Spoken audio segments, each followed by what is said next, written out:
Hi, this is Larry Hatch, horticultural taxonomist for Cultivar.org, and today is the beginning of a new series, New and Noteworthy Trees, and we're going to do some short videos on some interesting new plants. And today's new plant is Cercis canadensis white pom-poms, a double white cultivar of the eastern redbud, developed by Dr. Dennis Werner at NC State University. And these images are courtesy of him. He's a former professor of mine, by the way.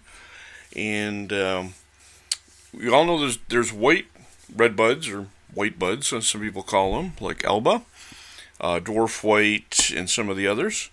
There's also some double-flowered ones that have 20 to 25 petals, such as Flame and Dr. Werner's pink pom-poms. So this is the white companion to pink pom-poms, and it was just very recently released. In fact, I have the release notice from Steve Lomo at NC State University, dated February 3rd, 2022. And this particular beautiful new plant, and by the way, you may want to increase this image because some of these YouTube windows are so small you might not be able to see the flowers as well. It's a semi-upright, vigorous tree. Leaves are dark green, typical of the species. The flowers are white, fully double, with up to 25 petals per flower, and 5 is typical. The flower production is very heavy, as you can see from the examples here. And the best thing about it, besides the fact that it's got gorgeous, gorgeous flowers, is that they're female sterile, do not produce any messy fruit or seed pods. Therefore, it's a non-invasive, quote, politically correct plant. And it also lasts a very long time. It blooms about 7 to 10 days after the usual bloom time, but the doubles tend to bloom longer. So that's a good thing. So it extends the period of bloom after the normal period, and it's a very long period. The leaves remain attractive throughout the growing season and have very limited rust or necrosis, which is often a problem with redbuds in North Carolina. And it's been tested out. It can be done by chip budding, has excellent vigor in nurseries, and it's the first white double-flowered redbud in commerce. And as I say, it'll be an excellent addition to our redbud cultivar line, developed very recently by NC State. And you know, the great ones like Flamethrower and Carolina Sweetheart and Ruby Falls and Golden Falls, and we go on and on and on with some Merlot, some really great material, and there's more coming out. This particular plant, they tell me, was tested under the number NC 2017-108, and it's a controlled hybridization. Actually, it's a double hybridization. The original cross was dwarf white with single white flowers, slightly smaller stature, and Flame, which is the original double-flowered one. And they, wanted to see if they could get some double flowers by crossing a double with a white. That would be a way to do it. But the genetics of a lot of trees are complicated. So they had to do a little bit more. While double flowers do provide distinct ornamental value, quoting the release notice, they are female sterile. So how do you grow something that's female sterile but has the double genes you want? So this was an interesting thing. So they actually did a little bit of manipulation with the seeds, and they took some F1 seedlings of this cross,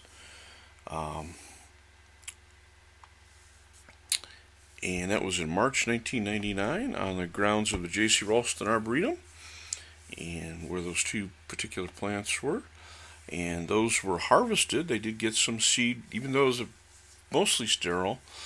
They did get a little seed, and only 2 seeds were obtained. So they scarified them with acid for 30 minutes using sulfuric acid, stratified them for 12 weeks. Again, you got to go to a lot of trouble to breed these things, and that was fall 99. And then they sowed them in January 2000 and got 2 F1 hybrids out of that first cross. of dwarf white and flame. And then they brought those out, but that was not enough. The two F1 seedlings of the cross were purple and double, similar to flame, when they flowered in 2003. Again, now we're talking 4 years, I guess, right here, right? So, but they knew that even though these were purple doubles, they had the genes of the white flowered dwarf white within them. They just had to bring them out. So they did a back cross strategy to a single flowered white parent. They didn't use dwarf white again. Again, they didn't want to have any kind of, genetic inbreeding or whatever. So this time for the white parent, they used royal white, which is another great cultivar.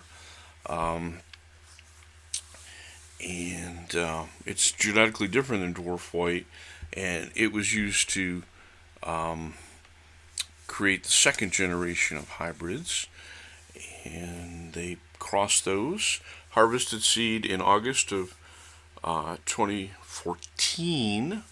Again, this started in 1999, and they're making that second cross, harvesting that second cross in 2014. So if you're a tree breeder, you got to be patient with this stuff. Know your science and be patient. But the results are spectacular. So anyway, the back cross seed, which is dwarf white times flame, and those seedlings now times royal white, they first flowered in 2017. So now we're talking 18 years here. And it produced 35 trees.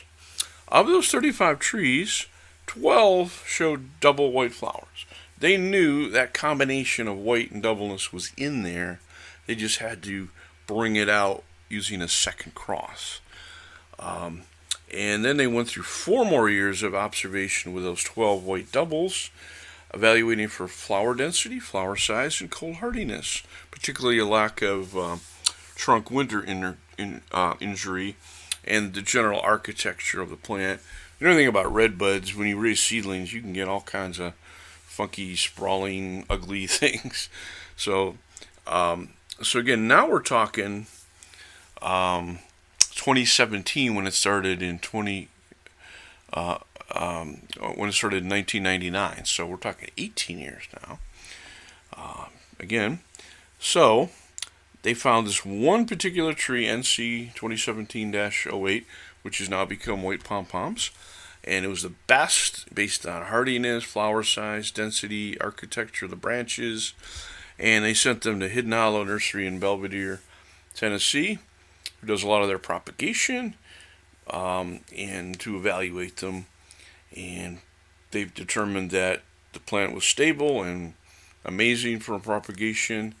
And like I say, it was just recently released in February of 2022. And the plant is available for non-exclusive license for propagation, and within the United States is not a trademark name. And if you want to get a hold of the propagation germplasm people, I can do that to you, for you. If you get in touch with us at ornamentals at Lycos, lycos.com, we can pass on that information. And this is a great plant. It's really a great plant, and I know it's going to kind of take over the redbud world. As many of you know, Dr. Werner's flamethrower was the plant of the year in England at the Chelsea Flower Show, but not under the flamethrower name. It's been marketed in Europe as Eternal Flame, like the song. But anyway, so that flamethrower and Eternal Flame are the same thing. And here's an American North Carolina bred plant. It's the best plant of the year at Chelsea in England. Not too bad. So anyway, I hope you get a hold of this plant, or can find one somewhere and take a look at it. Please visit us at cultivar.org. We need a lot more hits on this. Our website is full of free information.